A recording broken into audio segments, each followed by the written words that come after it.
Welcome to episode 8 of the Normal People Gaming Podcast. My name is Duane. And my name is Michael. And we are back with a brand new episode of Normal People Gaming. Michael, it's been a hot minute since we were able to pump one of these out. A little bit. We hit the end of the year, and of course, holidays kind of took over.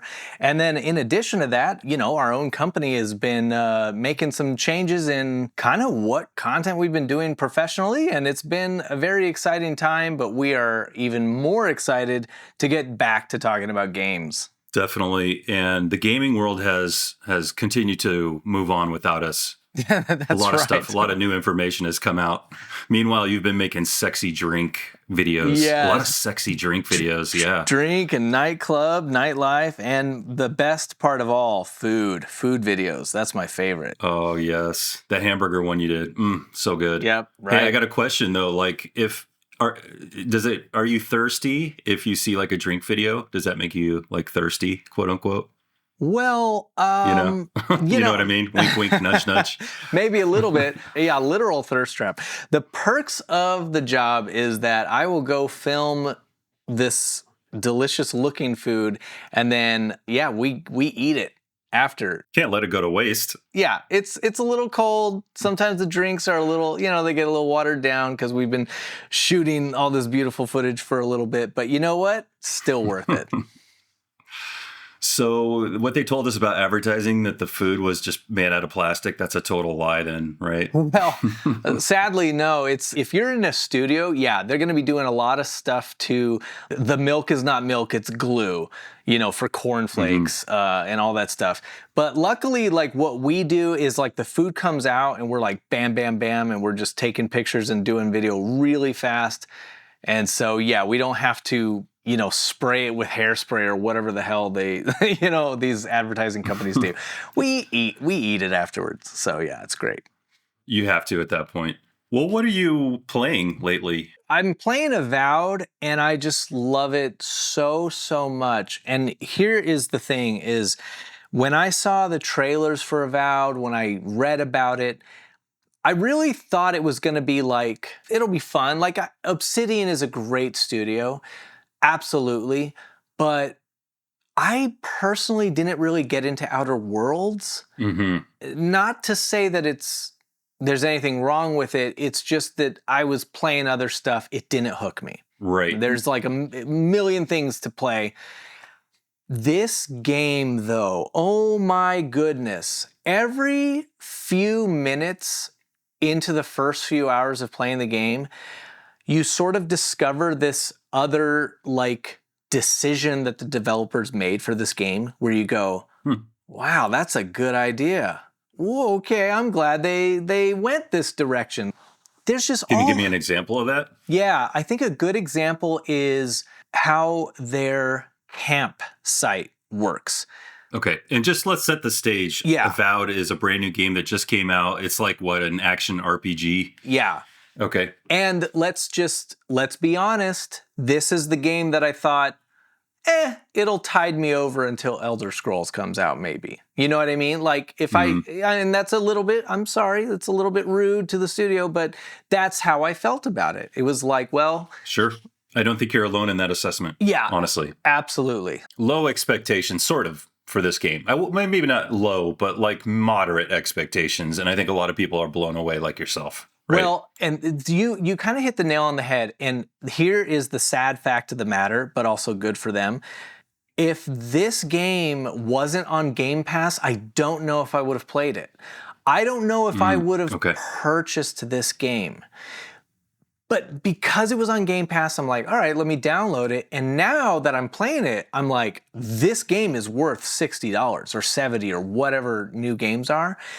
Knowing now what, like after playing it, I'm like, oh, I would have bought this. But yeah. You were saying the campsite mechanics. The campsite mechanic is not that big a deal on paper. The reason I bring it up is because as you're venturing into the world, it's actually very difficult at first to find health potions. You'll get into encounters. The game is tough off the bat. I was expecting to just go and kind of like in the style of Elder Scrolls, like, oh, there's some wolves, hack, hack, hack. And then, But no, you get into battles, you have to strategize pretty quickly. Okay. Yeah, what I like about that is you already have to use all of the abilities that it gives you. Okay. Yeah. You're So, not just relying on one single, forward slash or whatever yep. special blade move or something, right? Yep. So early on, I don't have many health potions, and more importantly, I don't have a healing spell. So you come out of these encounters, your health is not regenerating. Okay. So then I'm like, all right, I'm half health. I could drink a potion, but there's so few of them, I don't want to do that. So then what do I learn? Oh, you can warp to camp. You can set up camp at these designated spots. It instantly becomes nighttime and it counts as resting. It's basically like D&D rules. It's a long sleep. It's a long rest. And so you come out of it with full health. So then I'm like, oh, that's kind of weird though, because I felt like I'm taking advantage of this tent, situation where I'm like, okay, I'm low on health. I'm out in the middle of the world. Let me just warp to camp.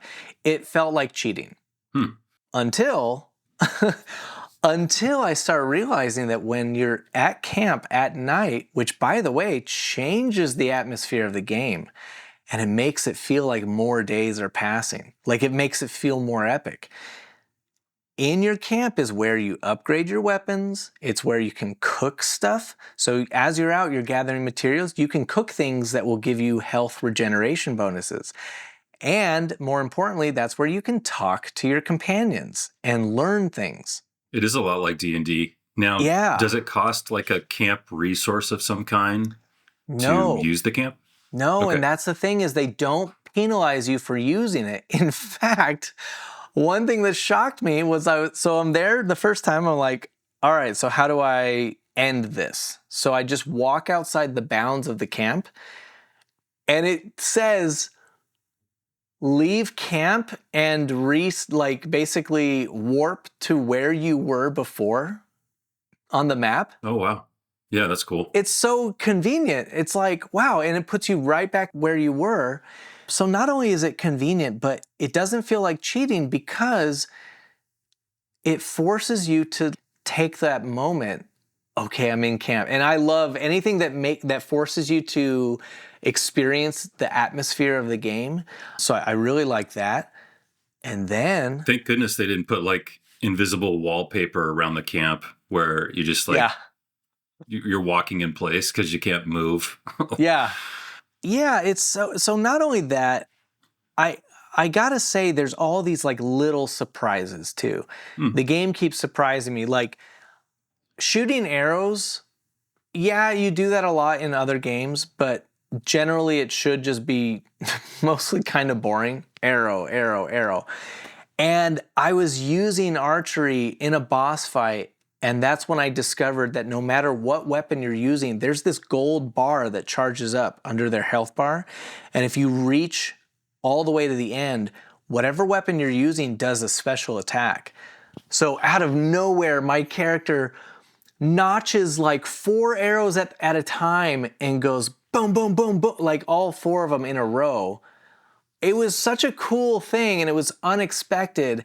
And that's what I have to say about Avowed, is it keeps surprising me with these little things that just make it like really delightful. That's awesome. We've talked about surprises in the past and how important that is to gameplay and keeping the player invested in your game. Yep. Throw a surprise at me, just anything, like whether it's an animation, a special attack like that. And we talked about the Call of Duty animations where it's like 1 in 1,000 chance or whatever it is. Battlefield, yeah. Battlefield, right? Yeah. So I always get those it's two like mixed up. 1 in 1,000 reloads will be really like wacky. Yeah. Mm-hmm. Yep. Yeah, so surprises are so important. I can't play that up enough because I think it's so important. Yeah. Interesting. Well, I want to check that out. Avowed. Okay.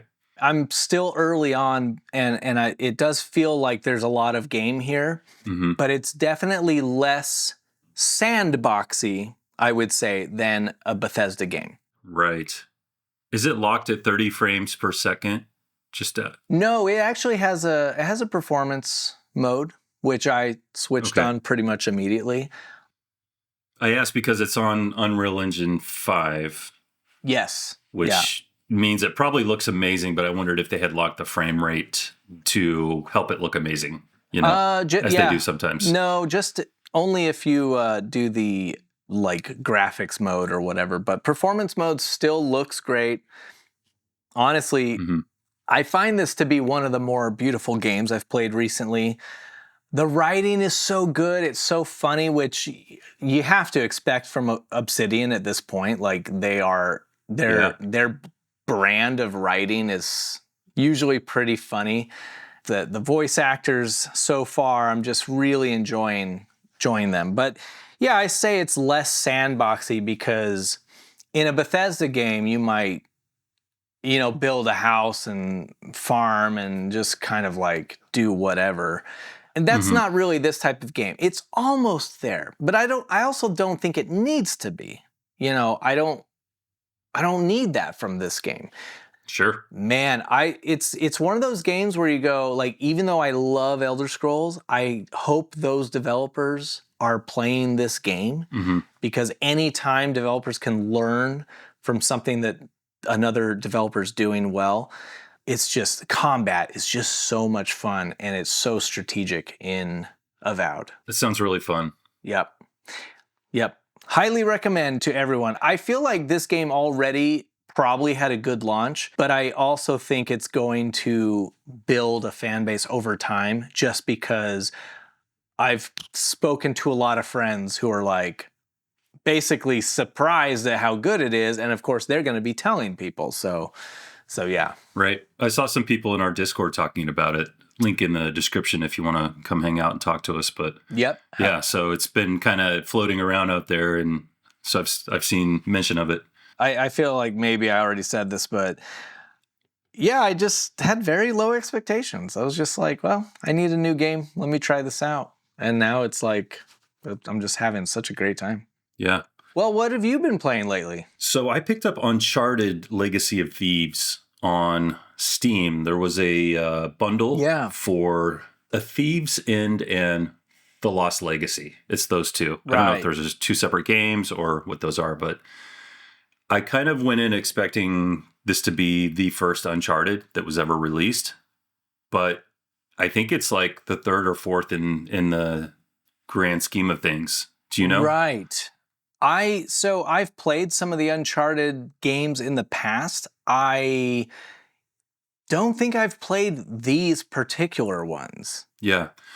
Point is, I start playing the game and they reference past things that the player has done, the main character. So I was like, oh, I wonder how important that is. There's a few little tiny spoilers in the game as the story of past missions that he's done. So I was like, oh, apparently this is not the first one. Because I'm a PC player, I don't have a PlayStation. Yeah. I'm aware of Uncharted, obviously, of course, the movie that came out and all that. But finally getting to play it on PC has been awesome. And my overall impression is that it's actually really, really fun. I was pleasantly surprised. I knew it would be a great game because they usually don't make movies out of bad games. Yeah. They make bad movies out of good games. If you're Yui Boll, you're making like whatever game no one else wants to make into a movie is what you're doing. So yeah. Yes, sir. He's legendary with that. But the one thing that stood out to me about this game is the feeling that you're playing a co-op game with a NPC. Right. The way that they handle it's brothers in this particular episode. So you're playing with your brother.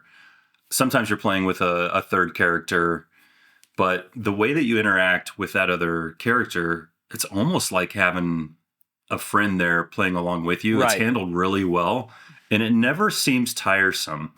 Like there's certain setups where you need to boost each other up on a ledge, and they sprinkle it sparingly throughout the game so that you don't get tired of it. Oh, I see. Yeah. Yeah. I looked it up, by the way, and the collection is remastered versions of Uncharted 4 and The Lost Legacy. So, and that is pretty far in the down the list of the games. Yeah. I must have made a mistake and not purchased the first 3, which I'll do now because they're super fun. But what surprised me also was that the game is like parkour. Right. I knew there was a lot of thematic hanging off cliffs and stuff like that. I didn't realize how much actual climbing. Like if you are a rock climber, this is your game. There is so much rock climbing, and it's interesting because my daughter is into rock climbing, so we go down to the gym and stuff, and it's this whole lifestyle, right? But it's really cool to do it in the game to see the fun stuff that they do. So the combination of the feel of 2 playing like it's 2 people, even though it's an NPC that's going along with you, is really cool. And then the dialogue between your character and your brother, the NPC character, is super fun. Yeah. Like it's very natural. It's a lot of times it's timed to work with the cliffs and things that you're hanging off of and jumping to. I know this is old news for a lot of people that have played Uncharted, but as someone who's just discovering the game, it's a lot of fun.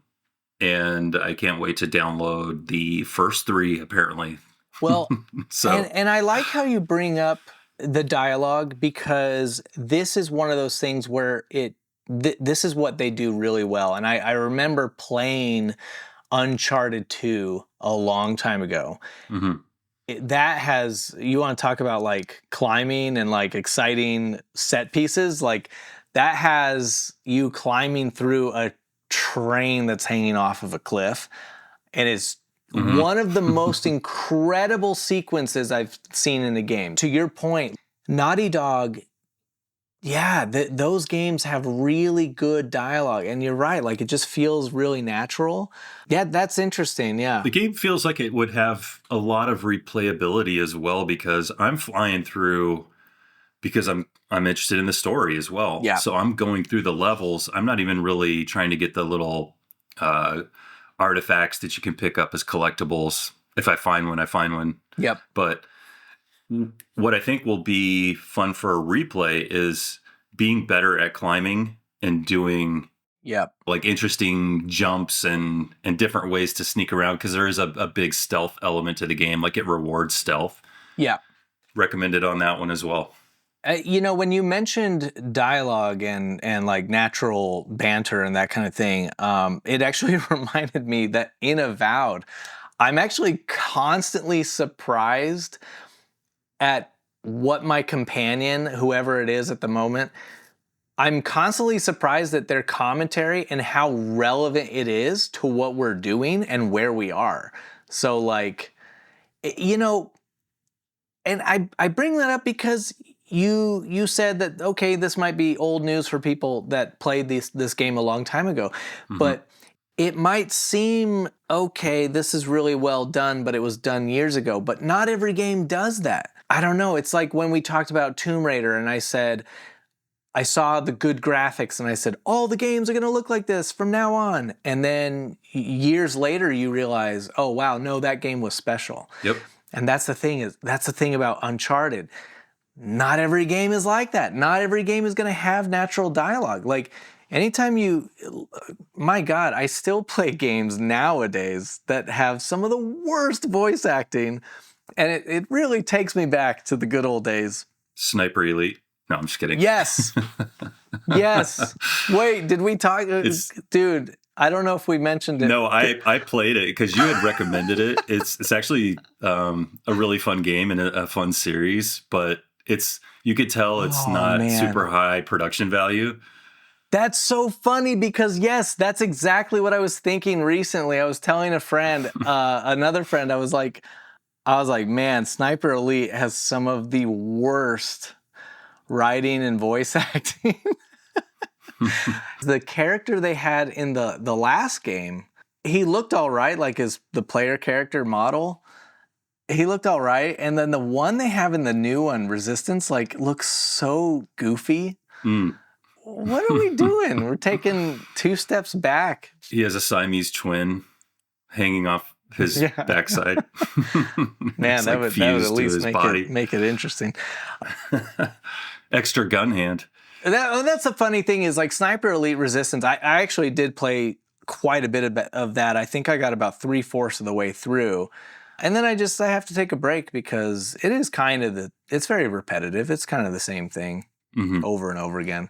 Right. Well, let's talk about a little news and commentary here. Do you want to talk about one of our all-time favorite game mechanics that we bring up every chance that we get? What happened with the Nemesis system, Michael? Oh my God. I'll just to be really brief about the Nemesis system. You and I both loved this series of games, Shadow of Mordor game, and then the second game was Shadow of War. Dude, this studio created the Nemesis system, and what it did was you would fight an orc, and then whatever you did in the fight, if you set them on fire, if you don't kill them, they level up. And then the next time you see them, not only are they stronger, but if you set them on fire, they have burns. If you, however you damage them, they're now damaged. They remember you. They remember what you did to them. They're stronger now. You have to figure out their weakness. And they have some kind of resistance. Yeah, some sort of resistance. It was an amazing system that you and I, we've talked in the past about how it made the game feel so personal. Yep. It's not just mountains of orcs. It was like that freaking orc that beat me last time, and now he's stronger, but dadgummit, keep myself from swearing, I'm going to go friggin' kill that orc. And I'm going to take him out. And it was really personal when they killed you twice or even 3 times. Then you're just like throwing your controller across the room. Because they kept getting stronger. It was like your skills stayed the same, but they were stronger. They would get stronger, and they would get promoted in the orc army. Yeah. So brilliant. So brilliant. Since the dawn of that game and that system, gamers, anyone who played it and realized how brilliant it was and how it just made the whole game fun. Which you and I have talked about, how sometimes you don't even care about the story. You were just like, let me turn this game on and kill some orcs. Let's just move through the ranks. So much fun. Yeah. And every gamer that played this game could see the potential and see this type of system being used for other games. Well, Warner Brothers wants to take that all away from us. Warner Brothers are now like the king of shutting things down. Shutting down movies, shutting down video games. You saw the Chakaki City had the lamp, the leg lamp from Christmas Story. They have a huge leg lamp in their town square, and it's been there for like a decade. And now Warner Brothers is suing them. And sending them they sent them a cease and desist. They told them that they had to tear it down. It's free advertising. It's just like town of like 500 people. It's free advertising for something you own. That's insane. These companies, it's so insane. They're shutting down the company, the studio, Monolith. So the developer is called Monolith. They were working on a Wonder Woman game, which, possibly would have used the Nemesis system. They're getting shut down. Because of the way that game software patents work, no one else can have the Nemesis system in their game. Right. It's another one of those terrible situations where we all played Shadow of War years and years and years ago, and we were excited about this system being used in other games, and now it never will be. They just got to rip it off and call it the bully system, where it's a similar type of setup. I mean, they'll set themselves up for a lawsuit, but...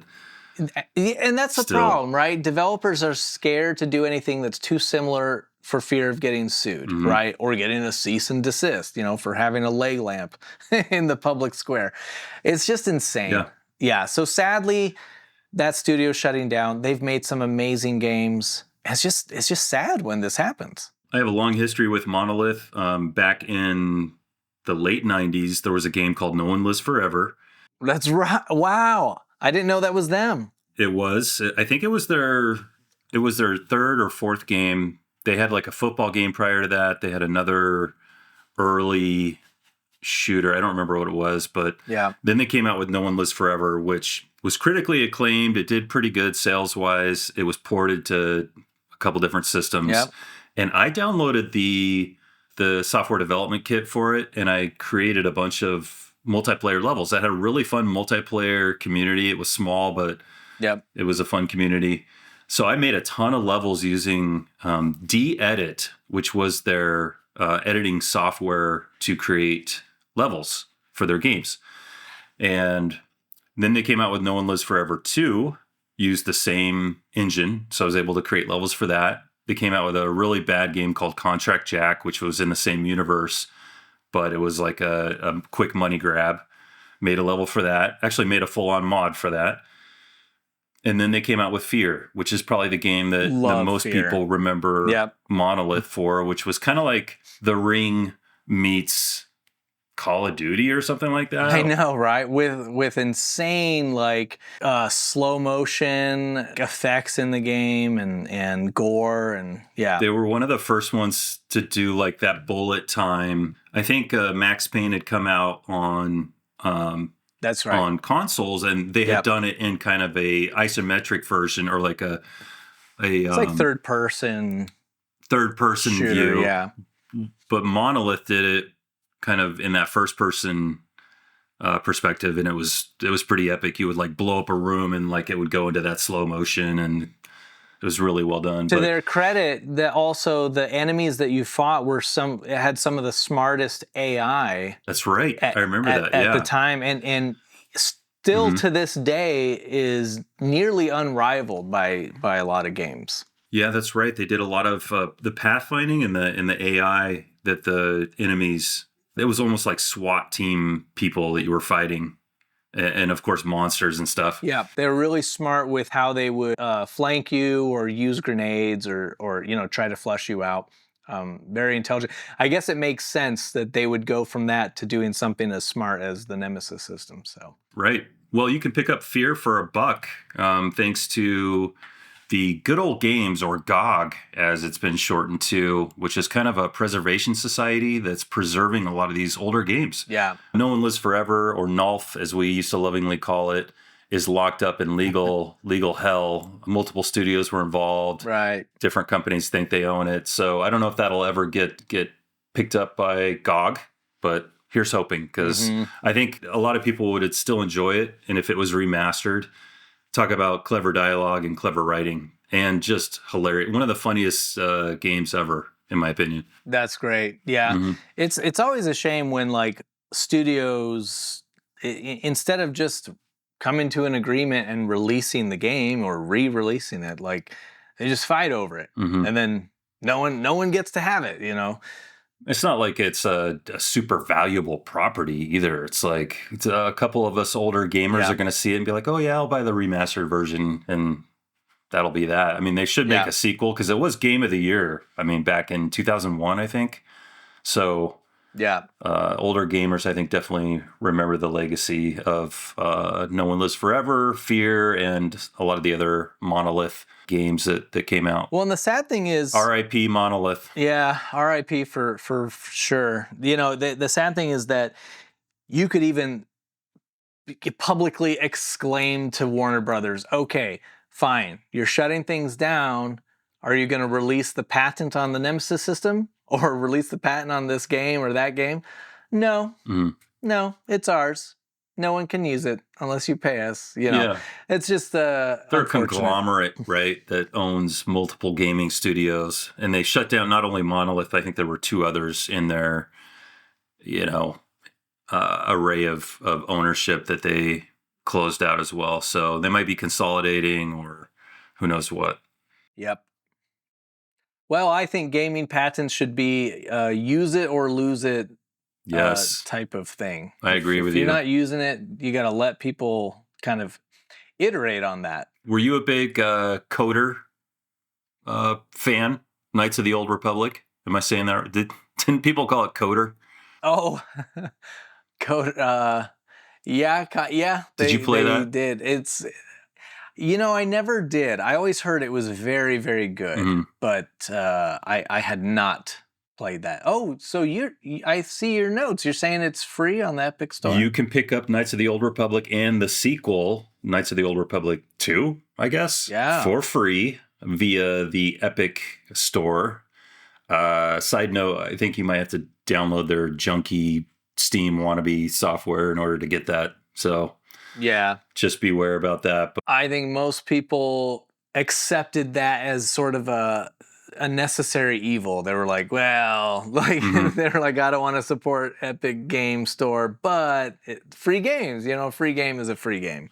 If you're a PC gamer, you've had the Epic software on your computer at one point or another, probably. Yeah. Even though I have not played Knights of the Old Republic, it is made by the old school BioWare. And yes, as we all know, huge fan of Mass Effect, same people. So vintage BioWare. Yep. The good BioWare. Yep. The good BioWare. I don't know what's good. I don't know what's going on over there now. We'll see. Although I guess their new Dragon Age was supposed to be pretty good. Was it? I did not hear that. Interesting. It sort of came and went, didn't it? Yeah, it came and went very quickly. Since our last podcast, we had talked about the release of the Switch 2. It's still not out yet. Do you have any interest in buying the Switch 2 or? Not at launch. The Switch, it's one of those things where it's very fun. There's a lot of, like, Nintendo, they're great. They make great games, but it's just not the types of games that I go after. Yeah. My kids just recently started really getting into Smash Brothers on the current Switch. Mm-hmm.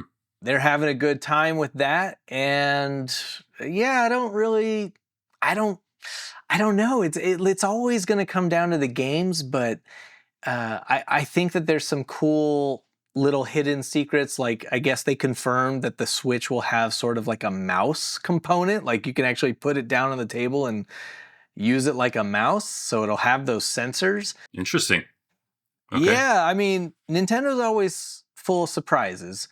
Mm-hmm. I have a theory about the mouse thing. I wonder if that will be a way to add backwards compatible 3DS games. Because if you remember the old, or not 3DS, but like, DS, there were a lot of games that required a stylus. Like a pointer, use. Yeah. Mm-hmm. Yeah, a pointer to sort of write on the screen.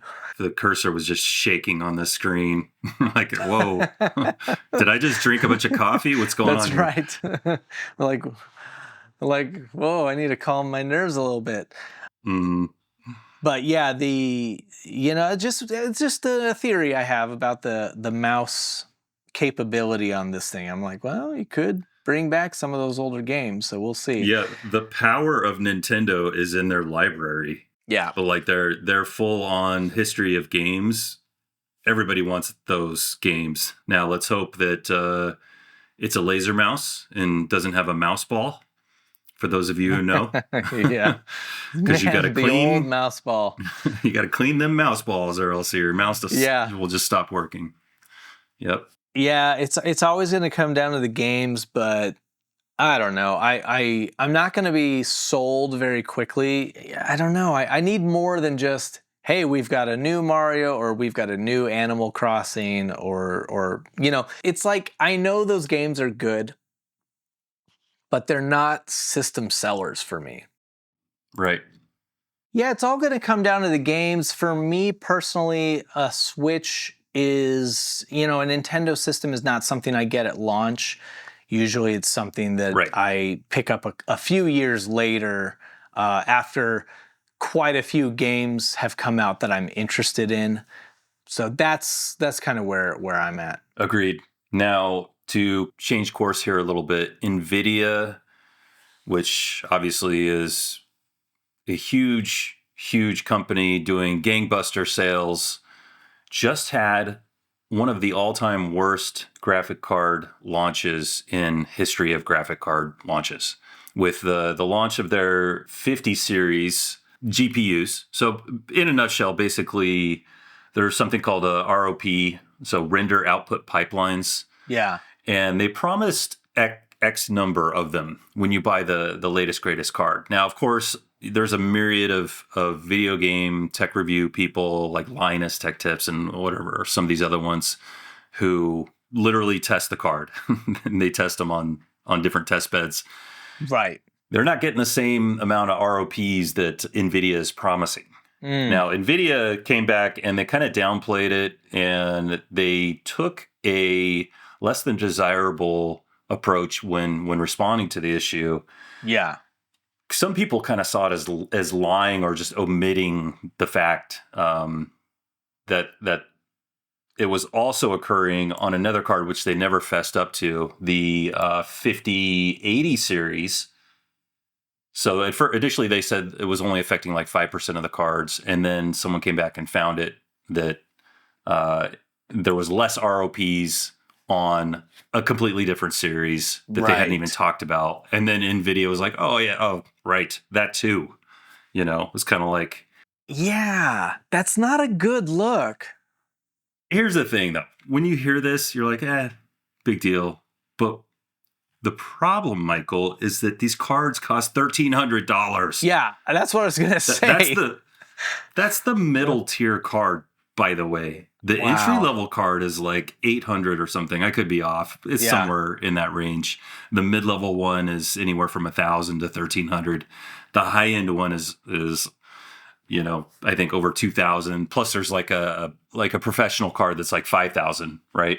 At least there was on the previous series. But anyway, I mean, the ridiculous prices that they're charging for these cards, probably why their stock has been so high in the last couple of years. Well, and that's the point that I was going to make, is that these cards are so expensive. Even though I've never been a big PC gamer, I have so many friends that are, and I have been to their houses after they got a new video card, and it's always a big deal. It's like getting the brand new PlayStation, getting the brand new Xbox. It's always a big deal. They want to show off.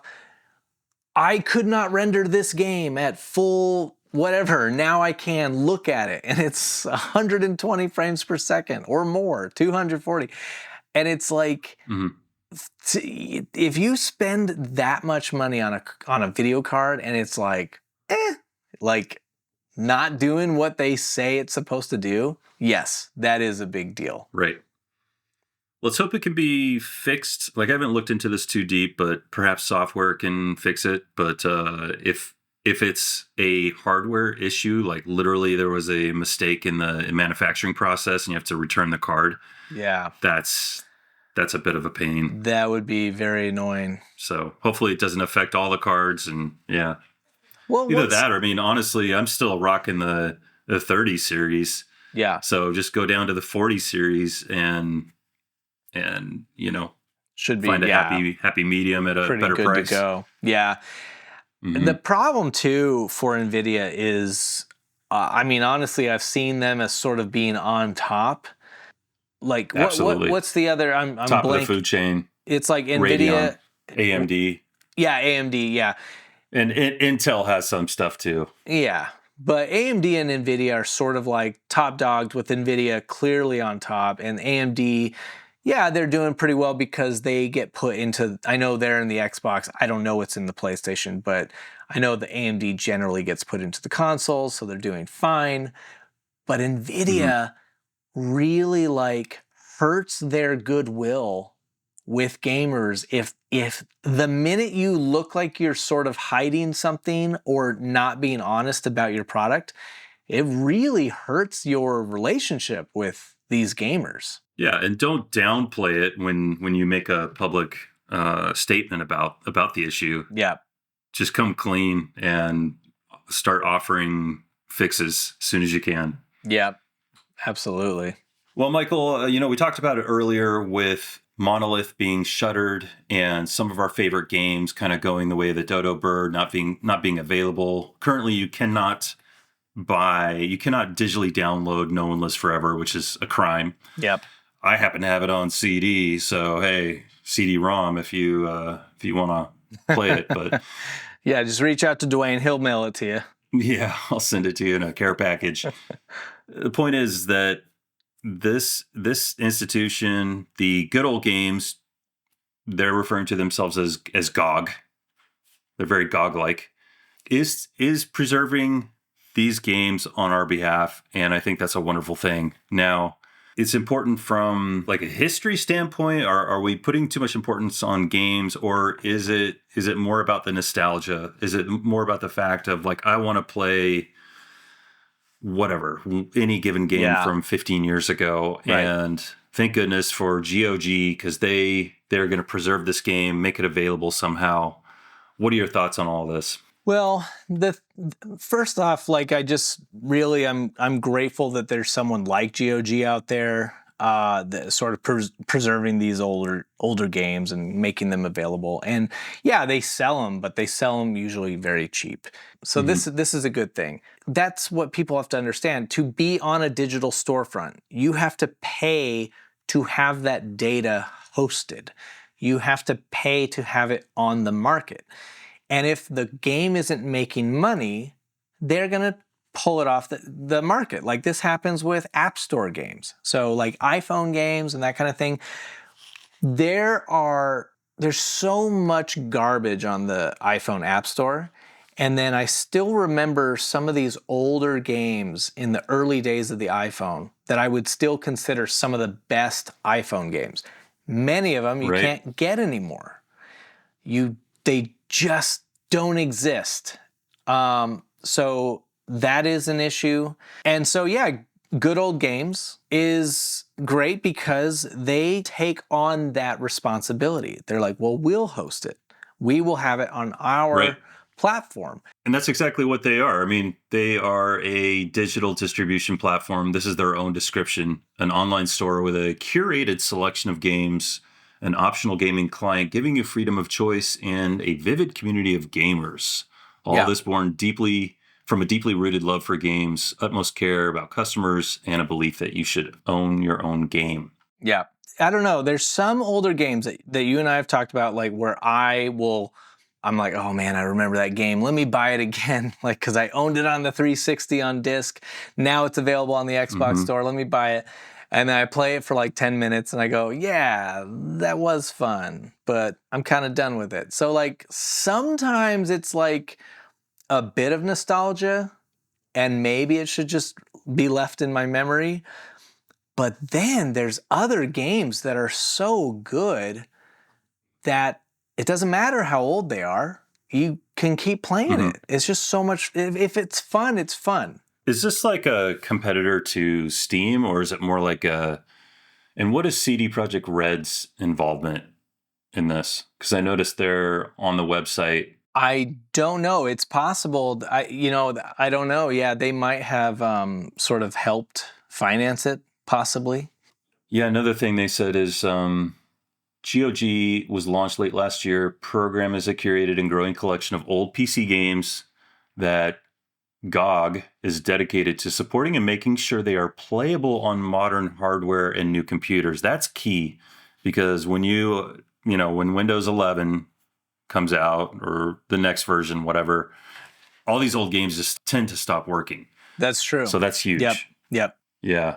So I actually see now that CD Projekt Red actually originally launched GOG, and GOG is actually a subsidiary of them. So good on CD Projekt Red for creating this. They started it. Good for them. They're true gamers. I mean, wanting to take on a project like this on the side, it seems like. Yep. Kudos, absolutely. Kudos to them. Could you imagine if you couldn't watch a movie like The Godfather? You know what I mean? It's just like you can't watch it anymore. There's no place that has it. That seems insane to us. Like we have grown up in a world where anything that is out there, like you can go get it, And before we had digital stuff and digital storefronts, we had this world where, okay, you can go find a Sega Genesis and find Vector Man, on a nice. Right, and then you can find it somewhere, and then you can take it home, plug it in your TV, and play it. And then I think what happened is we got these digital storefronts, and it was very exciting at first because now it was like, wow, you don't have to go out and find that old thing. These digital, like, I don't know about you, maybe I was naive, but I thought This means the games will be always available. Yay. And it's just not true. Because as soon as the company doesn't think that game's profitable anymore, they're going to pull it down. Oh my God, we've seen so many games like get pulled off of storefronts over the last few years. Yeah. Every Forza game gets pulled down eventually because of car licenses. And right. And if you play, my favorite Grand Theft Auto was Grand Theft Auto 4. If you go play it right now, the game will be an updated version of the game with many of the songs that used to be on the radio station have now changed. Mm-hmm. Yeah, it's a crying shame. I always go back to ROMs or like classic arcade video games. You know, you have this whole process like, oh, I want to play Gauntlet 2 on my PC. I want to play the arcade version. I want to play Spy Hunter or some classic arcade game. You're like, how do I do it? Okay, download MAME, the multi-arcade emulator. Yeah, the emulator, yep. It's just such a process. The emulator is easy to find. The ROMs, because they're copyrighted, you have to go to like these sketchy websites and figure out how to download the games. Sometimes they don't work. It's a big process. That is a great example of how games from 30 years ago, how hard it is to actually get them to play now. On the flip side, you can go on Amazon, you can buy a thumb drive with 10,000 arcade games. Yeah. And get it delivered the same day, and you can be playing them fairly easily on your system. So that's been helpful, but those are like bootleg versions of these games, and they also have a lot of questionable and choppy versions. Like it has Mortal Kombat 3 on there, but you go to play it and it can't run the game properly. It's like, there's like 20 different versions, and you just don't have that kind of time to go through and look at each version. Yeah, try to figure out like which one is the closest. Right. That's where GOG can be a great resource, because there's somebody doing that for us. You want to play Fear? Fear came out on like Windows, I don't even know, Windows XP? Yeah. XP. Yeah. Dude, it's old. Yeah. So getting it to run, I don't want to have to worry about that, I guess is what I'm saying. And that's the beautiful thing about this. It's honestly amazing. Yeah, it's honestly amazing what they do. More power to them. Don't underestimate new players that are coming onto the scene that have never heard of these games. Maybe they're under 20 years old and they see this game for $1 and they want to try it. And this is a great way to get an inexpensive game that used to be a $60 game. So it has a lot of value in it, in the gameplay and everything. Yeah, absolutely. Yeah. I think that's a good thing. You know, it's funny when you saying don't underestimate the new players. It just reminded me that it's so fun to watch. So my son is 12 now. He's playing Skyrim for the first time. Okay, and so nice. It's so great where to hear his stories about, like, I've played this game so many times, like nothing surprises me anymore. And to hear his story about encountering the opening storyline for the Dark Brotherhood, there's this iconic moment where after you've done something that was supposed to be done by the Dark Brotherhood, but like you did it, you get a letter and you open it and there's a very, very popular moment. There's a black handprint and it says, "We know." Okay. Hearing my son talk about how now he's like, he was so excited about it first off, but then he was in town and like there's like just a regular dude behind him chopping wood, and the sound of the chop like freaked him out, and he turned around like he's on edge because of, like, he's worried that the Dark Brotherhood is coming after him. It's just so much fun to like I get to re-experience how exciting these older games are, because this 12-year-old kid is playing it for the first time, and like it's all new and exciting and fresh. And we're getting to a point where graphics, like getting back to the GOG, graphics in games, sure, they're going to keep getting better, but we're getting diminishing returns. It's not really about that anymore. It's about the experience. And these older games, a good game is a good game. So it's really great that they're preserving that. And I don't know, I would like to see more done. When he wanted to play Skyrim, did you walk over to the console and turn it on for him, but you couldn't because you had taken an arrow to the knee? That's a classic. I had to force it in. That's a classic. That's so funny, though, because like you played that game, how long has it been? 10 years ago, at least, right? And you experienced the Black Hand note 10 years ago, right? Or maybe you've replayed the game recently, too. Yeah, so...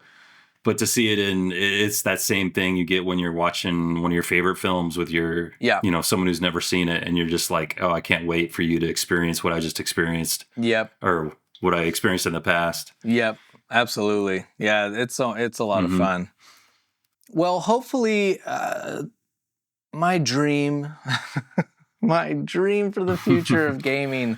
And now, Michael's dream. Is that software patents will get to a point where it makes a little bit more sense and doesn't restrict developers from putting cool things in their games. On top of that, I would like licenses for music and cars and whatever else get to a point where it's in perpetuity, where games aren't printed on discs for 2 years and then never again. Games are now on digital storefronts. They have to change the law. They have to change the licenses. Like, it's just insane. Oh my goodness. Yeah. If you have not gone to GOG.com and looked at their store, do it now, because the games they have on here at the prices they have, insane. Like, you don't have to go spend $60. Look, they've got Wolfenstein for $1.99. They've got Cyberpunk. Okay, Cyberpunk is normal price. They've got, hey, your favorite RoboCop is on here for $20. Wow. RoboCop. Mad Max, $3.99. I mean, there's a ton of them. They should pay you to play RoboCop. Call of Juarez. I've always wanted to try that. It's only $2.99. Which one? Call of Juarez. Oh, yeah. And Call of Juarez Gunslinger. I mean, Deus Ex, that's a classic. That's 97 cents. You got free games, too. Mortal Kombat 1, 2, and 3 for $1.49. I spent like $600 on my arcade 1-up that's sitting behind me so I could play those 3 games. I should have just bought them on here and just got a controller. Man. That's really, really insane, some of these. Stranglehold is an amazing game. Oh my God. Stranglehold, I just saw it for $2.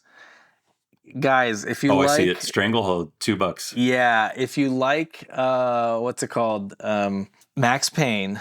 Stranglehold was basically... it's a Hong Kong action film in a video game. But what was cool was it has that slow motion like dive shooting.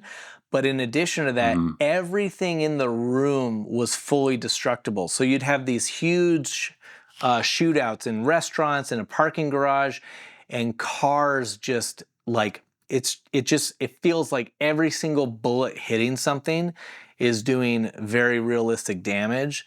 Seriously. That's awesome. This is another game that I thought, it's gone. I played it on 360. I'm never going to see it again. And here it is. So, very happy to see this. Yeah. Honestly, I might be shopping here later tonight. Yeah, and if you haven't seen John Woo's The Killer or Hard Boiled, that's what this video game is more or less based on. Actually, yes. Stranglehold is a direct sequel to Hard Boiled. Nice. Yep. Such a great movie. Cool. Well, yep. Check out GOG.com and... Glad they're doing it. Yep. Get some games for sure. Well, Michael, you know who knows the value of all the software that's available on GOG.com? Who would that be? That would be our wonderful Patreon members. Yeah, these are the people that keep the wheels on. I was trying Yeah. These are the people that grease the wheels of this train that keeps on moving. Choo choo. That's right. And I want to thank our legendary and epic Patreon members who are The Great Serpent, Bergenstock, Afrobird, Kittlehara, Hicks, Chance Shenanigan, Cherry Bomb RN, Ben Price, and Zegra Rocks. Thank you so much. Definitely check out our sister podcast, Starfield with Normal People, as well. Yep. And as always, please join the Discord because we have just an amazing group of people in there having a good old time and just chatting it up about games in general. So I'm sure that that's where we're going to be further discussing the things that we talked about in this episode. The memes channel is my favorite channel in there now. It used to be a work chat, but now it's memes. That's right. Yeah, the memes are good. I gotta say, we've got some members in there that are dropping memes that are pretty fire, and they're the ones that I generally will then copy and send. I'll text them to friends. So please, if you like memes, come in and share. Certified meme thief over here. Yep, absolutely. Well, thanks to everyone that listens on streaming and to those watching on YouTube. All links are provided in the show notes below. And a super special thanks for the comments and feedback. If you have a comment or suggestion, you can leave it on our YouTube page, or you can come chat with us in the Discord. If you like the show, consider dropping a 5-star review on your favorite podcast app. That would really help us out because other people see that and they're like, oh, dude, I'll check it out. Absolutely. And then, it's magic after that. That's right.